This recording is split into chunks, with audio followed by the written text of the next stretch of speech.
आपको बता दें कि एक बार फिर से एक ऐसी खबर सामने आई जिसमें विधायक की बहू ने पहली बार अपना दर्द बयां किया और बताया कि शादी के 6 महीनों में ही उनकी हालत आखिर कैसी हो गई। बता दें, विधायक की बहू का नाम नीतू सिंह ठाकुर है। उन्होंने कहा कि मैं मध्य प्रदेश के नरसिंहपुर से बीजेपी विधायक जालम सिंह पटेल की अपराधी बेटे की पत्नी हूँ और वो अकेले दिल्ली में रहकर नौकरी करती है और अदालत में तलाक के लिए लड़ाई लड़ रही है।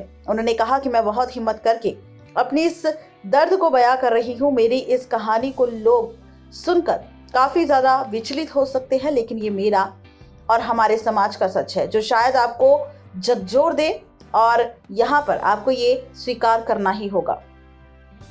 आपको बता दें कि आज इस रिपोर्ट में हम आपको बताएंगे नीतू सिंह के दर्द की सच्चाई। साल 2016 में जब राजनीतिक परिवार से नीतू सिंह का रिश्ता आया तब उनकी उम्र 26 साल की थी। नीतू सिंह के पिता भी राजनीति में थे और मिलने के लिए उनका परिवार तैयार हो गया, लेकिन पहली मुलाकात के बाद ही नीतू सिंह ने कह दिया था कि उन्हें ये शादी नहीं करनी। शादी नहीं करने के लिए उन पर दबाव बनाया गया और कहा गया कि उन्हें शादी करनी होगी, जिसके चलते नीतू सिंह को बताया गया कि जिनसे उनकी शादी हो रही है वो ना तो स्मोक करते हैं और ना ही ड्रिंक करते हैं और जो मुकदमे में हैं वो राजनीति से प्रेरित है। जिसके बाद नीतू सिंह शादी के बाद पता चला कि उनके पति पर 45 आपराधिक मुकदमे चल रहे हैं, जिनमें कई सारे गंभीर केसेस शामिल हैं। इसके बाद नीतू सिंह ने कहा कि उनकी एजुकेशन के बारे में जब पूछा गया तो उन्होंने कहा कि वो ग्रेजुएशन और पोस्ट ग्रेजुएट एमईटी से हैं। इसके बाद सामने सोशल वर्कर की तस्वीर पेश की गई, महिलाओं के लिए काम करते हुए नजर आए, लेकिन बाद में पता चला कि ये सब कुछ झूठ था। इसके बाद नीतू सिंह ने कहा कि उनके पति राजनीति के लिए महिलाओं के लिए काम करने का दिखावा करते थे, लेकिन वास्तव में मन में वो महिलाओं के लिए कोई भी रिस्पेक्ट नहीं रखते थे, वो बस महिलाओं का इस्तेमाल करते थे।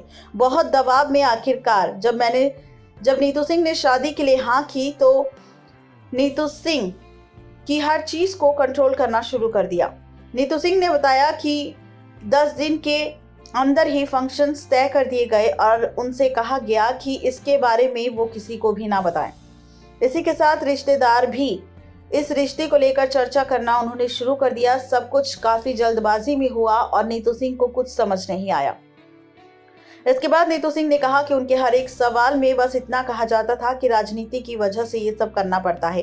कई लोग हैं जो नहीं चाहेंगे कि ये शादी हो, हम नहीं चाहते कि ये रिश्ता टूटे। उसी समय नीतू सिंह का मोबाइल नंबर बंद करवा दिया गया और उसे नया नंबर दिया गया। रोज मुझसे यही कहा जाता था कि आपने किसी को इस रिश्ते के बारे में बताया तो नहीं। एंगेजमेंट से एक दिन पहले रिश्तेदारों को बताया गया। शादी से पहले एक बार जब भोपाल में वो मिली थी तब भी उन्हें जबरदस्ती करने की कोशिश की थी।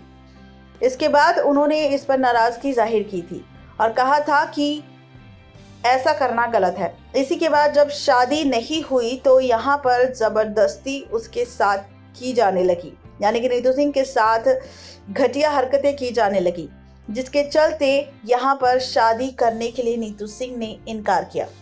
इसके बाद नीतू सिंह ने गांठ बांध ली थी कि वो इस रिश्ते को मना कर देगी, लेकिन वो रिश्ता तय हो चुका था, जिसके चलते इस शादी को रोकना थोड़ा सा मुश्किल हुआ।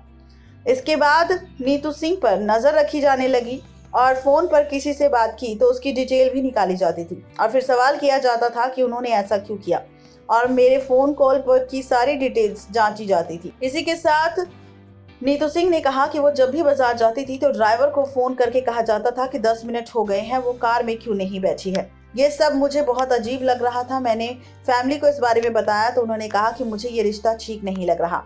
इस पर नीतू सिंह ने कहा कि मुझे अगर रिश्ता टूटता है तो समाज में गलत संदेश जाएगा, शादी के बाद सब कुछ ठीक हो जाएगा। मेरी माँ को लग रहा था कि एक बार तय होने के बाद अगर रिश्ता टूटता है तो ये ठीक नहीं होगा। इसी के साथ नीतू सिंह ने कहा कि गुरुग्राम में शॉपिंग कर रही थी, मुझसे इनका कॉल मिस हो गया, जिसके चलते जिससे शादी होने वाली थी, यानी कि जो विधायक का बेटा था, उसने काफी गंदे शब्दों का इस्तेमाल किया और कहा कि तुम जानती नहीं हो कि तुम्हारा रिश्ता किसके साथ हुआ है। इसी के साथ मैंने कहा कि मैं इस रिश्ते में नहीं रहना चाहती हूँ, मैं इतनी निगरानी में नहीं रह सकती। इसी के साथ नीतू सिंह ने अपने परिवार वालों से बात की और कहा कि वो शादी नहीं करना चाहती, लेकिन होने वाले पति यानी विधायक के बेटे ने कहा कि तुम ऐसा नहीं कर सकती।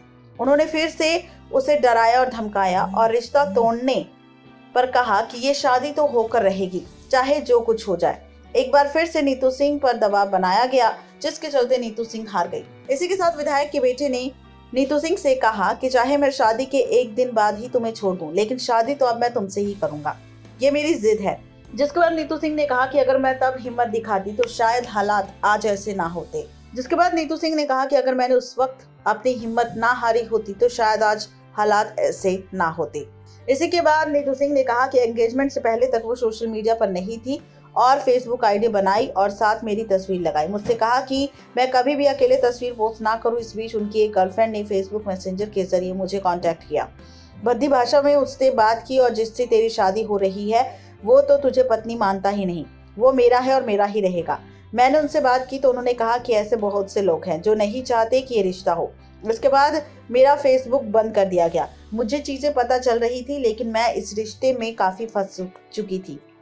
मैं शादी से पीछे नहीं हट पाई और मुझे उम्मीद थी कि हो सकता है कि शादी के बाद सब कुछ ठीक हो जाए। मेरी शादी मध्य प्रदेश के मुख्यमंत्री के साथ बड़े राजनेता शामिल हुए, जिसके बाद सभी ने शुभकामनाएं दी। जिसके बाद उसे एहसास हो रहा था कि वो गलत जगह फंस चुकी है। शादी के अगले ही दिन पूरे परिवार के सामने उसे बेइज्जत किया गया और कहा कि उन्होंने उससे काफी बर्दाश्त किया। शादी के 10 दिन बाद ही उन्हें मायके छोड़ने के बाद अपनी गर्लफ्रेंड से मिलने पहुंच गए भोपाल। हमारे बीच बहुत सी बातें नहीं हो रही थी। मैं समझ नहीं पा रही थी कि शादी के 10 दिन बाद ही उन्होंने मुझसे बात करना क्यों बंद कर दिया। लेकिन सच ये था कि विधायक का बेटा अपनी गर्लफ्रेंड के साथ मिलने जाता था। जब मैं दोबारा ससुराल रहने गई तो सब कुछ मुझे अजीब लग रहा था। मेरा पति पूरे दिन सोता, शाम को उठते, दफ्तर जाकर ड्रिंक करता, लेट नाइट घर आता और सुबह तक जागता। मैं 2 घंटे भी नहीं सो पाती थी। रात में मुझे उनके साथ जागना पड़ता था और दिन में परिवार के साथ, जब तक ये गहरी नींद में ना सो जाएं। मुझे झपकी लेने की भी परमिशन नहीं थी। मेरा पूरा रूटीन खराब हो गया था। इसका असर मेरी हेल्थ पर पड़ रहा था। मेरा वेट गिर गया। मैं मेंटली काफी ज्यादा डिस्टर्ब हो गई। शादी के बाद मुझे किसी से बात नहीं करने दी गई। एक बार भी अकेले घर से बाहर नहीं निकाला गया। मैं इतनी ज्यादा वीक हो गई कि मुझे सही से दिख भी नहीं रहा था। जबलपुर के हॉस्पिटल में मुझे एडमिट करवाया गया। मैं 10 दिनों तक हॉस्पिटल में रही। मेरे बैकबोन में इंजेक्शन दिया गया, जिसकी वजह से 2 महीने तक मैं बैठ नहीं पाई। ये सब शादी के 4 महीनों के अंदर हुआ। मुझे दिल्ली के साइकेट्रिस्ट के पास ले जाया गया, लेकिन उससे भी बात नहीं बन पाई। ये बाहर से दूसरी लड़कियों के साथ रिलेशन बनाते थे और उसके बाद मेरे साथ भी घटिया हरकतें करते थे, जिससे मुझे काफी ज्यादा इन्फेक्शन हो गया। डॉक्टर ने कहा कि अब मुझे 6 महीनों तक मां बनने में दिक्कत आ सकती है और इसी के चलते नीतू सिंह के मन में काफी ज्यादा डर बैठ गया और इसी डर से वो अचानक उठकर बैठ जाती थी। यहाँ पर खुद नीतू सिंह ने कहा कि उसकी हालत इतनी ज्यादा खराब हो गई थी कि उसे आंखों से सही से दिखाई भी नहीं देता था। नीतू सिंह ने कहा कि उससे उसका फोन भी ले लिया गया। कभी किसी का मैसेज आता तो वो जवाब देते थे। मैं जब भी अपनी सास से उनके व्यवहार के बारे में बात करती थी तो वो यही कहते, तुम उसे समझो और उसके साथ एडजस्ट करो। मैं कभी भी अपने पति से अपने रिश्ते के बारे में कोई बात नहीं कर पाई। मैं कुछ भी बोलती तो वो हमेशा उससे टॉर्चर करता और अपनी गर्लफ्रेंड के पास चला जाता। मेरे पास बात करने के लिए कोई ऑप्शन नहीं था। मैं बिल्कुल अकेली थी। घर में वो एक नौकर की तरह इस्तेमाल करते थे। बाहर सबको ये बताते थे कि शादी उनकी मर्जी से नहीं हुई। वो ये दिखाने की कोशिश कर रहे थे कि शादी हुई ही नहीं है। शादी के 6-7 महीनों तक मैंने एडजस्ट किया। मैं बहुत बीमार रहने लगी और इसी के चलते परिवार वालों ने फिर नीतू सिंह पर बच्चा पैदा करने का भी दबाव बनाया। लेकिन जब तक मेरे रिश्ते पति से बेहतर ना हो, मैं इस पर आगे नहीं बढ़ना चाहूंगी। धीरे धीरे उनकी दूसरी गर्लफ्रेंड्स ने मुझे कांटेक्ट करना शुरू किया। हर बार जब ऐसा हुआ तो मुझे टॉर्चर किया गया। किसी ने मुझ पर कई आरोप लगाए। इनसे जुड़ी लड़कियों ने कई सारी बातें मुझे उनसे जुड़ी बताई और उनके गर्लफ्रेंड्स के सच भी मेरे सामने आए। ये सभी गर्लफ्रेंड्स 20-22 साल की लड़कियां थी जो शायद पैसों के लिए या फिर ड्रग्स के लिए मेरे पति के पास आई थी।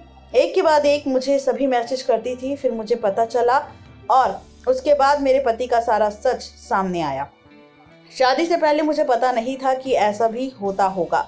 मैंने अपने ससुर से बात की तो हमेशा उन्होंने यही कहा कि सब ठीक हो जाएगा।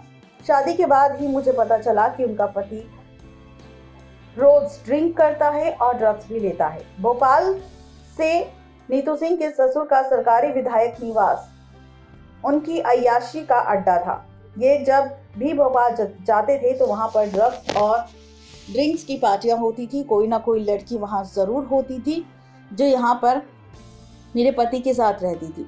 गर्लफ्रेंड ने कई सारी तस्वीरें भी भेजी और जब ये तस्वीरें मैंने पति को दिखाई तो पति ने फोन तोड़ दिया और लड़ने और झगड़ने लगा।